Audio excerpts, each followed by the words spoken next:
effectivement, on disait tout à l'heure, il faut s'inscrire dans la durée. Donc clairement, moi, si on le fait pour le business, ça marche pas.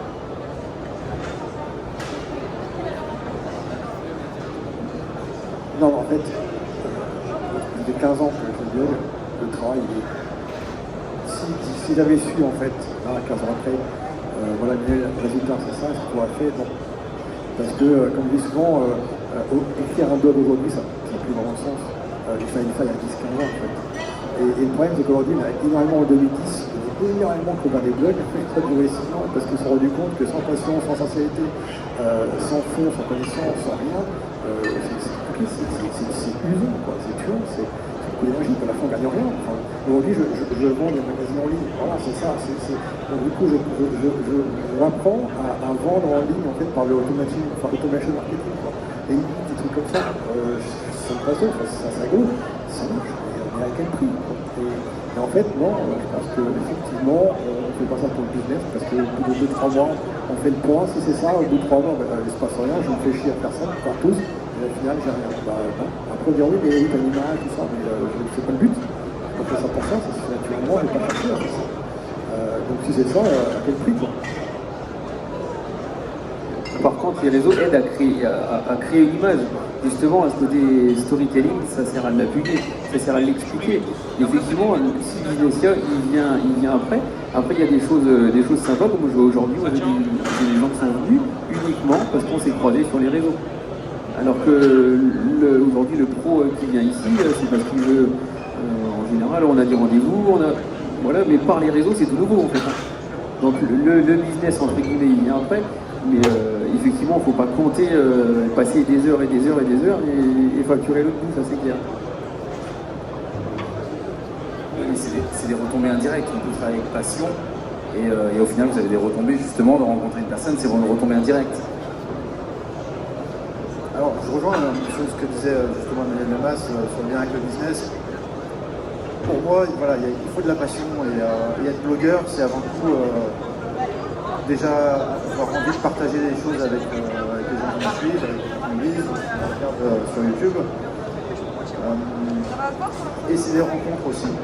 Je crois que c'est la deuxième chose pour moi qui est vraiment intéressante derrière ce blog, c'est qu'il y a beaucoup de rencontres qui se font derrière. Après, il y a des retombées pour le secteur, des vins spiritueux, parce qu'on éduque les gens aussi à savoir boire, à comprendre ce qu'ils boivent et à boire un petit peu mieux, mais le but, c'est pas le business. Il n'y a pas de monétisation derrière, il n'y a pas...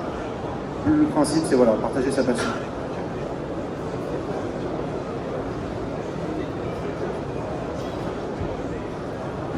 Mais je pense qu'il peut aussi y avoir un effet indirect. Quand on crée un blog ou un média de réseaux sociaux, on s'expose, on montre ce qu'on sait faire, ce qu'on ne sait pas faire, on montre les bonnes et les mauvaises choses de soi, qu'on le veuille ou qu'on ne le veuille pas. Et ça plaît ou ça ne plaît pas. Certes, mon blog aussi, il est gratuit, je l'ai fait avec le cœur parce qu'il y a des choses qui me touchent, que je trouve intéressantes, que je ne vois peut-être pas trop traitées ailleurs, donc forcément je me pose des questions, je rentre dans le sujet, et je m'en fous qu'il soit lu ou pas, mais en tout cas, s'il y a quelqu'un dehors qui s'y intéresse, voilà, il trouve l'information. Après, j'ai constaté que indirectement, les gens qui l'ont lu reviennent vers moi, soit avec des remarques positives ou négatives, et que subitement, des gens que je connaissais absolument pas du tout venaient me voir. « Ah, mais c'est vous, Wine Bubble, ouais, intéressant, machin. » Et je dis « Oh non, c'est qui ?» Mais après aussi, ça peut, si les gens aiment ta patte, ta façon d'aborder les sujets, etc., c'est pas seulement intéressant pour le lecteur final, c'est aussi intéressant pour la profession. Et ça peut parfois aussi ramener des contrats, des choses comme ça, qu'on le veuille ou qu'on le veuille pas. Mais c'est une manière aussi indirecte de se promouvoir. Si on le fait que pour se promouvoir, je pense qu'on passe totalement à côté. Si on le fait avec le cœur, voilà, et il y a plein de choses qui peuvent se passer. Donc, c'est pas une fin en soi de faire un blog, à moins d'être rentier et ne pas avoir besoin de gagner de l'argent. Mais je pense que voilà, la plupart le font au départ par passion. Et parfois, cette passion, grâce à ce blog, se transforme en quelque chose de beaucoup plus concret et rémunéré. la réflexion, c'est au départ, on ne cherche rien, et après, avec le temps, il est très clair. Enfin, moi, j'ai des réflexions là-dessus. Je parle des vignobles, mais les vignerons qui sont au fond en France, qui me voient un truc, ils me tempête.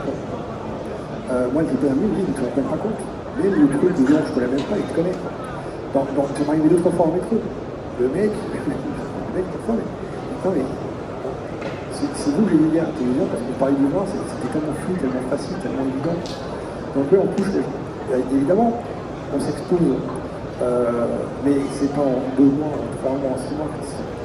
Et si on veut tenir dans le temps, se renouveler aussi, c'est ça. Moi, aujourd'hui, je dis, mais comment je fais? Je traite pas le sujet, mais je vais faire comment pour me renouveler? Et après, les choses, elles se font parce qu'en fait, on a cette flamme, quoi. Et le jour où il n'y a plus cette flamme-là, il faudra dire stop, on arrête, on pense à autre chose. Mais c'est la flamme. Et après, effectivement, les gens, on dira, j'ai bien ce qu'il fait, donc pas tout ça. Et après, on peut être reconnu. Et c'est le temps, et les temps, pour tenir 5 ans, 6 ans, 7 ans, 8 ans, 10 ans, 15 ans, putain. Non, ça fait 15 ans, quoi. Je pense qu'il y a pas mal de choses qui ont été dites. Oui, moi je pense que pour les réseaux sociaux, il faut être patient, voilà, parce que il y a une certaine inertie.